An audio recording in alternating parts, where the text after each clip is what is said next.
Hello guys, welcome back to our channel guys. మీరు చూస్తున్నారు Bhavani Prasad blogs. Guys, నేను మీకు ముందు వీడియోలో హైదరాబాద్ నుండి శ్రీశైలంకి మా బైక్ జర్నీ ఎలా జరిగింది, అలానే శ్రీశైలంకి వచ్చిన తర్వాత రూమ్స్ ఎలా బుక్ చేసుకోవాలి, అలానే మాకు మల్లికార్జున స్వామి దర్శనం ఎలా అయిందనేసి మీతో అయితే షేర్ చేసుకున్నాను. సో ఈ వీడియోలో వచ్చేసరికి మనం శ్రీశైలంకి వచ్చిన తర్వాత మల్లికార్జున స్వామి దర్శనం చేసుకున్న తర్వాత ఇంకా శ్రీశైలంలో ఏ ప్లేసెస్ విజిట్ చేయాలని చెప్పేసి అయితే ఈ వీడియో అనమాట. సో వీడియో అయితే చాలా ఇంట్రెస్టింగ్ ఉంటుంది, స్కిప్ చేయకుండా లాస్ట్ వరకు అయితే చూడండి. అలానే మన వీడియోస్ని చాలామంది సబ్స్క్రైబ్ చేసుకోకుండా అయితే చూస్తున్నారు. సో తప్పకుండా మన ఛానల్ని సబ్స్క్రైబ్ చేసుకోండి, అలానే వీడియోకి అయితే లైక్ అయితే చేయండి. సో ఇంకెందుకు కలిసి ఇప్పుడు ప్రెజెంట్ మేము వచ్చేసరికి పాతాళగంగ వద్దకు అయితే వెళ్తూ ఉన్నాము. ఇప్పుడు ఎర్లీ మార్నింగ్ టైం వచ్చేసరికి 5:30 అవుతుందన్నమాట. సో మనమైతే పాతాళగంగకి అయితే వెళ్తూ ఉన్నాము. ఈ పాతాళగంగ అనేది మనకి టెంపుల్ దగ్గర అయితే ఉంటుంది. సో ఈ పాతాళగంగకి 3 వేలు అయితే వెళ్ళొచ్చు. ఒకటి వచ్చేసరికి మనం స్టెప్స్ ద్వారా అయితే నడిచి వెళ్ళొచ్చు. ఆ స్టెప్స్ కాడికి అయితే ఇక్కడ బైక్ పార్క్ చేసి అయితే వెళ్ళాలి. సో ఇక్కడ మనకి మార్గ మధ్యంలో ఇలా పూజ సామాగ్రి అంతా కూడా అమ్ముతూ ఉంటారు, కొబ్బరికాయలు అవన్నీ తీసుకుని అయితే వెళ్ళొచ్చు. అదేవిధంగా మనకి రోప్ వే కూడా అవైలబిలిటీలో ఉంటుంది. దాంతోపాటు ఆటోల్లో కూడా మనల్ని సో పాతాళగంగ వద్దకు అయితే తీసుకెళ్తూ ఉంటారు. సో మనకి 3 వేలు అయితే ఉంటాయి. సో ఇప్పుడు వచ్చేసరికి టైము ఎర్లీ మార్నింగ్ కాబట్టి 5:30 అవుతుంది. సో చాలా బాగుందన్నమాట ప్రశాంతంగా. సో మేమైతే ఇంకా మెట్ల ద్వారా అయితే నడుచుకుంటూ వెళ్తున్నాము. కానీ మాకు ముందుగా తెలియదు అనమాట పాతాళగంగ వద్దకు మనం రోప్ ద్వారా కూడా వెళ్ళొచ్చు అని చెప్పేసి. కానీ అక్కడికైతే బైక్లు అయితే అలో చేయరు అనమాట. కానీ ఆటోల్లో మాత్రం అక్కడికైతే తీసుకెళ్తారు. ఇక మేమైతే పాతాళగంగ వద్దకు అయితే వచ్చేసినాము. మీరు పెద్దవాళ్ళతో వచ్చేటట్లయితే వాళ్ళనైతే మెట్ల ద్వారా అయితే తీసుకురావద్దు, ఎందుకంటే వాళ్ళు దిగలేరు ఎక్కలేరు కూడా, అంత కష్టంగా అయితే ఉంటుంది. సో మీరైతే వాళ్ళకి రోప్ ద్వారా అయితే తీసుకురండి. ఇక మేము ఫైనల్గా పాతాళగంగ వద్దకు అయితే రీచ్ అయిపోయాము. ఇప్పుడు మీరు నా బ్యాక్ సైడ్ చూస్తున్నారు కదా, ఇది వచ్చేసరికి పాతాళగంగ అనమాట. సో ఇక్కడ మనకి బోటింగ్ కూడా అవైలబిలిటీలో ఉంటుంది. నేను ఆ బోటింగ్ కూడా ముందు అయితే చూపిస్తాను. అలానే శ్రీశైలంకి వచ్చిన భక్తులందరూ కూడా ముందుగా కళ్యాణకట్ట వద్దకు వెళ్ళి స్వామివారికి తలనీలాలు సమర్పించి అక్కడ నుండి నేరుగా పాతాళగంగ వద్దకు వచ్చి ఇక్కడ స్నానం చేసుకునేసి ఇక్కడ నుండి తర్వాత స్వామివారి మల్లికార్జున స్వామివారి దర్శనంకి అయితే వెళ్తారనమాట. సో అలానే ఈ పాతాళగంగలో నీరు అనేవి పచ్చగా ఉంటాయి అనమాట. దానికి కూడా ఒక హిస్టరీ ఉంది. అదేవిధంగా ఇక్కడ అంతా కూడా చాలా బాగుందన్నమాట ఎర్లీ మార్నింగ్తో, అంటే చుట్టూరు కొండలు. సో ఈ వాతావరణం అంతా కూడా చాలా చల్లగా చాలా మంచిగా అయితే అనిపించింది. ఇంకా అక్కడ నుంచి మేమైతే స్టెప్స్ ఎక్కి రిటర్న్ అయితే పైకి అయితే వెళ్తూ ఉన్నాము. మాకే చాలా కష్టంగా అనిపించింది అనమాట ఈ స్టెప్స్ని దిగి పైకి ఎక్కేసరికి. అంత ఎత్తులు అయితే ఉన్నాయన్నమాట ఒక్కొక్క స్టెప్కి డిస్టెన్స్, అది కానీ చాలా స్టెప్స్ అయితే ఉన్నాయి. సో ఇక మేమైతే ఫైనల్గా పైకి అయితే వచ్చేసి మళ్ళీ రోప్వే దగ్గరికి వెళ్దామని చెప్పేసి అయితే వెళ్తూ ఉన్నాము. మేము ఏం చేసామంటే మేము గూగుల్ మ్యాప్లో చూసుకున్నాం అనమాట. సో మాకు తెలియదు రోప్వే పక్కనే ఉంటుందని చెప్పి గూగుల్ మ్యాప్ వాడు మమ్మల్ని అటు తిప్పి మళ్ళీ ఫైనల్గా ఇక్కడికే తీసుకొచ్చాడు అనమాట, పాతాళగంగకి వెళ్ళేసాడు. తర్వాత తెలిసింది ఇక్కడికి వచ్చిన తర్వాత ఇక్కడ నుంచి మనం లెఫ్ట్ సైడ్కి వెళ్ళామంటే అక్కడ ఈ సైడ్ వెళ్తే మనకి రోపే ఉంటుందంట. సో మాకు తెలీదు. ఫైనల్గా అన్ని స్టంట్లు చేసిన తర్వాత మళ్ళీ ఇక్కడికైతే వచ్చాము. అంతా వేస్ట్ అనిపించింది. అదేవిధంగా చూడండి, ఇక్కడైతే మనకి బోర్డు అయితే ఉంటుంది అనమాట ఇట్లా. సో ఈ బోర్డులో మనం శ్రీశైలంకి వచ్చిన తర్వాత ఏ ప్లేస్ విజిట్ చేయాలి, ఎంత డిస్టెన్స్లో ఉంటాయని చెప్పేసి అయితే ఉంటాయి డీటెయిల్ వ్యూలు, మీరు ఒకసారి చూడండి. ఇంకా ఫైనల్గా మనం రోప్వే దగ్గరికి అయితే వచ్చేసినాము. రోప్వే టైమింగ్స్ వచ్చేసరికి ఎర్లీ మార్నింగ్ 6 AM నుండి సో ఈవినింగ్ 5:30 PM వరకు అయితే అవైలబిలిటీలో ఉంటుంది. అదేవిధంగా ఇక్కడ టికెట్స్ వచ్చేసరికి అడల్ట్స్కి అయితే 80 రూపీస్, చిల్డ్రన్స్కి అయితే 60 రూపీస్ అయితే ఛార్జ్ చేస్తున్నారు. ఇక మనమైతే టికెట్స్ అయితే తీసుకునేసాము. టికెట్ తీసుకున్న తర్వాత సో ఎంట్రన్స్ అయితే ఉంటుంది అనమాట. సో ఈ ఎంట్రన్స్ లోపల నుంచి లోపలికి వెళ్ళామంటే టికెట్ చెకింగ్ అయితే ఉంటుంది. సో ఆ టికెట్ చెకింగ్ అయిపోయిన తర్వాత మనల్ని రోప్ దగ్గరికి అయితే పంపిస్తారు. అదేవిధంగా ఇక్కడే మనము బోటింగ్ టికెట్స్ కూడా తీసుకోవచ్చు అనమాట. అలానే ఇంకో టికెట్స్ కూడా తీసుకోవచ్చు, అవి మీకు తర్వాత చెప్తాను. ఆ ప్లేస్లోకి వెళ్ళి బోటింగ్ చేసేటప్పుడు అయితే చెప్తాను వీటిని. ఇంక మేమైతే టికెట్ చెకింగ్ అయిపోయింది, రోపే దగ్గరికి అయితే వెళ్తూ ఉన్నాము. సో చూడండి, ఇప్పుడు ఫైనల్గా మనం రోపే దగ్గరికి అయితే వచ్చేసినాం అనమాట. సో ఇప్పుడు మేము ఇక్కడికి ఎర్లీ మార్నింగ్ 7 కంతా వచ్చినాము. ఇక్కడ చూడండి, మాకన్నా ముందు అయితే కొంతమంది అయితే వెయిట్ చేస్తున్నారు రోప్ దగ్గర. అలానే మేము ఎప్పుడు ఇంతవరకు అయితే ఇలాంటివి అయితే ఎక్స్పీరియన్స్ చేయలేదు. సో ఎలా ఉంటుందేమో అని చెప్పేసి ఒక తెలియని ఎగ్జైట్మెంట్ ఫీల్ అనమాట. సో ఇక్కడికి వచ్చేసి అయితే రోప్ కోసం అయితే వెయిట్ చేస్తూ ఉన్నాము. ఫైనల్గా రోప్ అయితే వచ్చేసింది. నేను అయితే రోప్లో అయితే కూర్చునేసినాం అనమాట. అలానే ఫస్ట్ టైం కూర్చున్నాం కదా, సో కొద్దిగా భయంగా అనిపించింది రోప్ వెళ్ళేటప్పుడు ఎలా ఉంటుందేమో అని చెప్పేసి. కానీ ఇంకా రోప్ వెళ్ళే కొద్దీ పెద్దగా అయితే ఏం అనిపించలేదు అనమాట. ఈ ఎత్తు కూడా అంత పెద్ద ఎత్తు ఏం కాదు, రీజనబుల్లే. కానీ ఇక్కడ నుంచి సో చూడడానికి వ్యూ అయితే చాలా మంచిగా అనిపించింది, అంట కొండలు పచ్చదనం అంతా. కానీ రోప్ వే అయితే అంత వర్తి అని అనిపించలేదు. సో ఇక్కడ నుంచి అయితే వ్యూ మంచిగా ఉంది. సూర్యుడు అయితే ఎప్పుడే ఉదయిస్తూ ఉన్నాడు అనమాట. సో అంతా బాగానే ఉంది చూడడానికి. సో ఇంకా మనం రోప్లోంచి కిందకి వెళ్ళిన తర్వాత అక్కడ నుండి మనం బోటింగ్కి పాతాళగంగని విజిట్ చేసి కూడా మళ్ళీ 5:30 లోపల మళ్ళీ ఈ రోప్ వే దగ్గరకు వస్తే వాళ్ళు మనల్ని మళ్ళీ రిటర్న్ అయితే తీసుకెళ్తారు. సో మనమైతే ఇప్పుడు కిందకైతే వచ్చేసినాం అనమాట. సో ఇది వచ్చి కింద అనమాట. సో చూడండి, రోప్ వచ్చి కింద ఆగింది.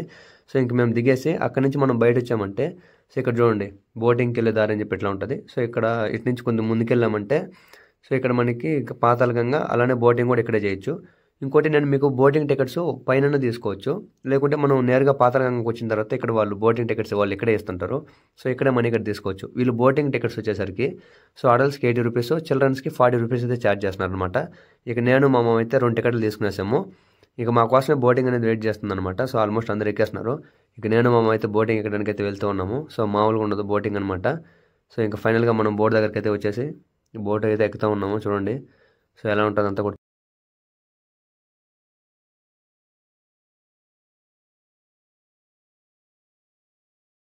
ఫ్రెండ్స్ ఫైనల్గా మనం బోట్ లోపలికి అయితే వచ్చేసినాము. సో చూడండి ఎట్లా అయితే ఉన్నదన్నమాట బోటు. సో మనకన్నా ముందు అయితే చాలా మంది అయితే ఎక్కున్నారు. అదేవిధంగా ఇక్కడ మనకి సో వాటర్ ప్రూఫ్ జాకెట్స్ అయితే ఉన్నాయి సేఫ్గా, కానీ ఎవరు ధరించలేదు. అలానే ఇంకా బోట్ అయితే స్టార్ట్ అయిపోయింది అనమాట. సో అన్న అయితే ఇంకా బోట్ని అయితే నడుపుతూ ఉన్నాడు. ఇప్పుడు మనం స్టార్టింగ్ పాతాళగంగ నుంచి అయితే స్టార్ట్ అవుతున్నాం అనమాట. సో చూడండి నేను ఈ బోటింగ్లో వెళ్తూ కొన్ని క్లిప్స్ అయితే తీశాను, చాలా మంచిగా అయితే వచ్చాయి, చూపిస్తాను చూడండి అవి కూడా. అదేవిధంగా వీళ్ళు స్టార్టింగ్లో మనల్ని పాతాళగంగ దగ్గర నుంచి సో ఈ కొండల చుట్టూరు తిప్పుకుంటూ డ్యామ్ వద్దకి, శ్రీశైలం డ్యామ్ వద్దకి తీసుకెళ్ళి మళ్ళీ పాతాళగంగ వద్దకి అయితే తీసుకొచ్చి వెళ్తారు. ఒక 15 మినిట్స్ నుంచి 20 మినిట్స్ వరకు అయితే మనల్ని ఈ నదిపై అయితే బోటింగ్ చేపిస్తారు. చుట్టూ ఉన్న కొండలను చూసుకుంటూ పచ్చదనాన్ని ఆస్వాదిస్తూ చల్లటి గాలిలో బోటింగ్ చేస్తూ ఉంటే ఈ నది మధ్యలో చాలా బాగుందనమాట. అదేవిధంగా నేను మీకు రోప్వే దగ్గర ఒక టికెట్ అయితే తీసుకోవాలని చెప్పాను కదా, అది ఎందుకంటే సో ఇప్పుడు మీకు కనబడుతున్నాయి కదా కొండలు. సో ఈ కొండల మధ్యలో 16 కిలోమీటర్ల దూరంలో శ్రీశైలం డ్యామ్కి వెళ్ళే సైడు, నాగార్జున సాగర్ డ్యామ్కి వెళ్ళే సైడు అక్క మహాదేవ్ గృహాలు అనేవి ఉంటాయన్నమాట. సో అక్కడికి 4 అవర్స్ జర్నీ పడుతుంది. ఈ కొండల మధ్యలో మనల్ని బోటింగ్లో అయితే తీసుకెళ్తారు. పర్ పర్సన్కి సో 650 రూపీస్ అయితే ఛార్జ్ చేస్తారనమాట. సో ఒకవేళ మీకు ఇంట్రెస్ట్ ఉంటే వెళ్ళండి. పెద్దవాళ్ళకైతే 650 రూపీస్, పిల్లలకైతే సో 440 450 రూపీస్ అయితే ఛార్జ్ చేస్తారు. ఇక ఫైనల్గా మనం అంతా తిరుక్కునేసి సో ఇప్పుడైతే మనం శ్రీశైలం డ్యామ్ వద్దకైతే వచ్చాము. చూడండి సో ఇది శ్రీశైలం డ్యామ్ అనమాట. సూర్యుడు అయితే ఇప్పుడిప్పుడే ఉదయిస్తూ ఉన్నాడు. సో లొకేషన్స్ అంతా కూడా చాలా మంచిగా అయితే ఉన్నాయన్నమాట. సో మన బోటింగ్ అయితే ఫైనల్గా ఎలా అయితే అయింది. ఇంకా వాళ్ళు ఇదంతా కూడా తిప్పుకున్న తర్వాత ఫైనల్గా మనల్ని పాతాళగంగ వద్దకు అయితే తీసుకొచ్చేసారు. ఇక అందరూ కూడా బోటింగ్ అయితే దిగుతూ ఉన్నారనమాట. ఫ్రెండ్స్ మన బోటింగ్ అయితే కంప్లీట్ అయిపోయింది. రోప్వేతో పోలిస్తే బోటింగ్ చాలా బెస్ట్ అనిపించింది. ఇక మనం బోటింగ్ దగ్గర నుంచి అయితే మళ్ళీ రోప్వే దగ్గరికి అయితే వచ్చేసి రోప్ అయితే ఎక్కేసినాము. ఇక మనతో పాటు ఒక అవ్వత అయితే ఎక్కారు. వీళ్ళిద్దరికి ఒకరి మీద ఒకరికున్న ప్రేమకైతే హ్యాట్స్ ఆఫ్ అసలు. సో వీళ్ళిద్దరైతే శ్రీశైలం వచ్చి మంచిగా అయితే దర్శనం చేసుకుని వెళ్తున్నారు. ఇంకా అలా వీళ్ళతో కొంచెం అయితే మాటలు పెట్టుకున్నాము. సో చాలా మంచిగా అనిపించింది వీళ్ళ అవ్వతాతను చూడగానే. సో ఇంకైతే మనం రోప్వేలో అయితే మళ్ళీ పైకి వెళ్తాము. నేను మీకు ఇందాక చెప్పాను కదా, సో వన్స్ మనం రోప్వేలో కిందకి వెళ్ళిన తర్వాత సో ఈవినింగ్ 5:30 లోపల మనం అన్ని తిరిగేసి మళ్ళీ రోప్ దగ్గరకు వచ్చామంటే మనల్ని మళ్ళీ పైకి అయితే తీసుకొస్తారు వీళ్ళే. ఇక మేము రోపే దగ్గర నుంచి పైకి వచ్చేసి ఇక్కడ టిఫిన్ షాప్లు ఉంటే ఇక్కడ టిఫిన్ చేసుకునేసి అక్కడ నుంచి మళ్ళీ మేము బుక్ చేసుకున్న రూమ్ దగ్గరికి అయితే వచ్చేసినాము. ఇంక ఇక్కడికి వచ్చేసి మా రూమ్ అంతా కూడా వెకేట్ చేసి సో వాళ్ళకైతే రూమ్ రిటర్న్ ఇచ్చేసి మేము కట్టిన అడ్వాన్స్ అయితే మళ్ళీ రిటర్న్ తీసుకునేసి ఇంకా అక్కడ నుంచి మళ్ళీ బైక్ తీసుకునేసి పెట్రోల్ బంక్ దగ్గరికి అయితే వచ్చేసినాము. మనకి శ్రీశైలంలో అయితే పెట్రోల్ బంక్ అయితే అవైలబిలిటీలో ఉంటుంది. ఇంక ఇక్కడికి వచ్చేసి మా బైక్ అయితే ఫుల్ ట్యాంక్ అయితే ఆయిల్ అయితే ఫీల్ చేయించేసాము. ఇంకా ఫుల్ ట్యాంక్ కొట్టించుకునేసి ఇంకా అక్కడ నుంచి నేరుగా బయలుదేరాము. ఇక్కడ ఎంట్రన్స్ పాయింట్ దగ్గరికి అయితే వచ్చినాము. ఇది వచ్చేసరికి ఎంట్రన్స్ అనమాట, మెయిన్ రోడ్డు శ్రీశైలంకి. సో ఇక్కడ వచ్చేసరికి మనకి ట్రైబల్స్ మ్యూజియం అయితే ఉంది. సో ఇంకా అక్కడికి పోయి అడిగాము, అక్కడైతే ఏం లేవని చెప్పారు పెద్దగా. సరే ఇంకా అక్కడికి వద్దని చెప్పేసి మనకి శ్రీశైలం నుండి 2.2 కిలోమీటర్స్లో సాక్షి గణపతి దేవాలయం అయితే ఉంటుంది అనమాట. మనం శ్రీశైలంకి వెళ్ళే వైపు ఉంటుంది. శ్రీశైలం నుండి రావాలంటే 2.2 కిలోమీటర్స్ అయితే ఉంటుంది. ఇంకా అక్కడికైతే వచ్చేసినాము. ఇక్కడ చూడండి స్టార్టింగ్లో మనకి దేవాలయం పక్కన అయితే పూజ సామాగ్రిలు అన్నీ కూడా అమ్ముతూ ఉంటారు. సో అక్కడైతే తీసుకోవాలి. ఇంకా నేరుగా ఇక్కడికి వచ్చామంటే ఇక్కడైతే చూడండి బయట మన స్లిప్పర్స్ అన్నీ కూడా బయట వదిలేసి ఇంకా సాక్షి గణపతి దేవాలయంకి వెళ్ళేటప్పుడు లోపలికి అయితే ఇక్కడ చూడండి స్టార్టింగ్లో ఇక్కడ వాటర్ అయితే వస్తుంటాయి. సో ఇక్కడ కాళ్ళని అయితే శుభ్రపరచుకునేసి ఇంకా లోపలికి వెళ్ళామంటే మనకి సాక్షి గణపతి అయితే దర్శనం ఇస్తారనమాట.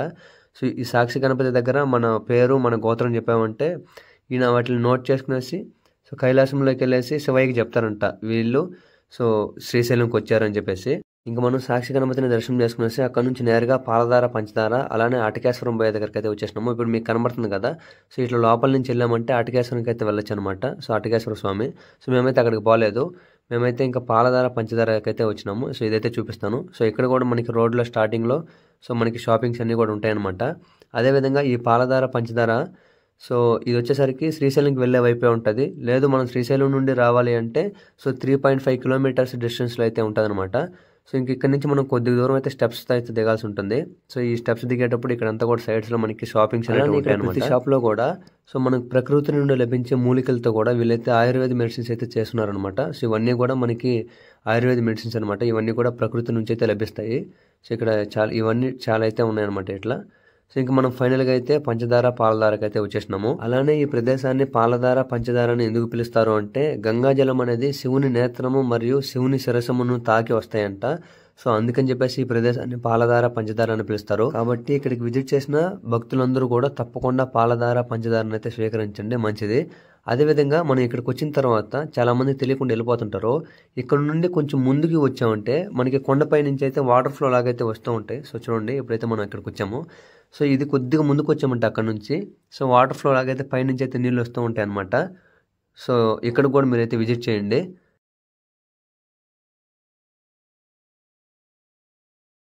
ఇక మేము పాలధార పంచదారను కూడా కంప్లీట్ చేసుకునేసి ఇక్కడ నుంచి అయితే శిఖరంకి అయితే వెళ్తూ ఉన్నాం అనమాట. ఈ శిఖరం అనేది శ్రీశైలం నుండి 9 కిలోమీటర్స్ డిస్టెన్స్ అయితే ఉంటుంది అనమాట. అదేవిధంగా శ్రీశైలంకి వచ్చే వాళ్ళు మనకి మధ్యలో శ్రీశైలం క్రాస్ రోడ్ అని ఉంటుంది. అక్కడ నుంచి అయితే ఒక 3.5 కిలోమీటర్స్ 4 కిలోమీటర్స్ అయితే డిస్టెన్స్ ఉంటుంది. ఫైనల్గా మనమైతే శిఖరం దగ్గరకు మెయిన్ రోడ్లో అయితే ఉన్నాం అనమాట. ఇప్పుడు ఈ స్టెప్స్ ఎక్కి పైకి వెళ్ళామంటే మనం శిఖరం అయితే రీచ్ అవుతాము. శిఖరం యొక్క ప్రత్యేకత ఏంట్రా అంటే మనం శిఖరం పైన ఒక చిన్న నంది అనేది కూర్చో ఉంటుంది అనమాట. ఆ నంది కొమ్ముల పైన మన ఫింగర్స్ని పెట్టి చూసామంటే శ్రీశైలంలో ఉండే శివయ్య కనబడతారంట. సో ఇప్పుడు ఆ శివయ్యని చూడడానికి మనమైతే పైకి అయితే వెళ్తూ ఉన్నాము. ఇంకొక టెంపుల్ వద్దకు వచ్చిన తర్వాత స్లిప్పర్స్ని బయట విడిచిపెట్టి సో మనం లోపలికి వెళ్ళగానే ఇక్కడ స్టార్టింగ్లో మనకైతే చూడండి సో టికెట్ అయితే ఇస్తుంటారనమాట. అంటే మనం నంది పైన నుంచి ఆ శిఖరం దగ్గర నుంచి చూడడానికి టికెట్స్ అయితే ఉంటాయి. 20 రూపీస్ అయితే ఛార్జ్ చేస్తున్నారు ఒక పర్సన్కి. ఇంకా ఆ టికెట్స్ తీసుకుంటేనే మనల్ని ఆ పైకి అయితే అలో చేస్తారు. లేకుంటే కింద మీరు టెంపుల్ లాగా చూసారు కదా, దాని లోపల ఉన్న శివాన్ని దర్శించుకోవాలి. సో ఇప్పుడు మనం పైకి అయితే వచ్చాము. సో ఇక్కడ నుంచి అయితే చూడండి శ్రీశైలం అయితే చిన్నదిగా కనబడుతుంది. సో చూస్తున్నారు కదా, జూమ్ చేసి చూపిస్తున్నాను. సో అదంతా కూడా శ్రీశైలం అనమాట. సో చుట్టూ కూడా కొండలు, ఫారెస్ట్ అంతా చాలా బాగుంటుంది అనమాట లొకేషన్ అయితే. ఇక మనం ఫైనల్గా పైకి అయితే వచ్చేసినాము. సో ఇక్కడ నుంచి ఇక్కడ చూడండి ఒక ఆమె అయితే చూస్తుంది కదా. సో ఇట్లా మనం ఆ నంది కొమ్ముల పైన నుంచి చూస్తే మనకి శివయ్య అయితే కనబడతాడంట. సో మేము చూసాము, మాకైతే ఆ 4 గాలిగోపురాలు కనిపించాయి ఇక్కడ నుంచి. ఇంకా మనం ఫైనల్గా శిఖరం కూడా కంప్లీట్ చేసాము. దీనితో పాటు అలానే శ్రీశైలంలో చుట్టూ ఏ ప్లేసెస్ ఏ టెంపుల్ విజిట్ చేయాలో అన్నీ కూడా మీకైతే చూపించాను. సో అదేవిధంగా ఇంకేమైనా మిస్ అయ్యి ఉంటే కామెంట్లు అయితే తెలియజేయండి. అలానే మీరు శ్రీశైలం వచ్చి ఏమేమి విజిట్ చేశారో కూడా కామెంట్లు అయితే తెలియజేయండి. ఇక మేమైతే అక్కడ నుంచి హైదరాబాద్కి అయితే రిటర్న్ అయిపోయాము.